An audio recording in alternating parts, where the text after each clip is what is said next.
పౌలు భక్తుడు అంటాడు, చాలామంది తాము సిగ్గుపడాల్సిన విషయాల్లో అతిశయపడుతున్నారు అన్నాడు. ఈ రోజుల్లో మనుషుల పరిస్థితి అలా ఉంది కదా, సిగ్గుపడాల్సిన విషయాల గురించి అతిశయపడాల్సిన విషయాల్లో ఏమో మానవుడు సిగ్గుపడుతున్నాడు.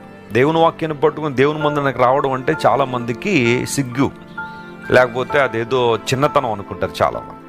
అదే రోడ్ల మీద ఆయుధాలు పట్టుకుని తిరిగేవాళ్ళు, లేదా ఆ లిక్కర్ బాటిల్ పట్టుకుని తిరిగేవాళ్ళు, సిగరెట్ ప్యాకెట్లు పట్టుకుని తిరిగేవాళ్ళు, భయంకరంగా జీవించే వాళ్ళకి ఈ రోజుల్లో తెగింపు ఎక్కువైపోతా. మంచి పని చేయాలంటే సిగ్గుపడే వాళ్ళు చాలామంది ఉన్నారు. దోయగు నీ అతిశయం సరైంది కాదు, నీ శూరత్వం సరైంది కాదు, కానీ నేను దేవుని కృప మీద ఆధారపడుతున్నాను. I depend on God's grace. నీ చుట్టూ దోయగు లాంటి నరహంతకులు, కీడును బట్టి అతిశయించేవారు, కీడు చేయాలని పరిగెత్తుతున్నవారు అనేక మంది ఉన్నప్పటికీ దేవుని మీద నువ్వు ఆనుకోగలిగితే, ఆయన కృప మీద ఆధారపడగలిగితే, దావీదు వల్ల నువ్వు కూడా చెప్పగలవు, దేవుని కృప నిత్యముండునని.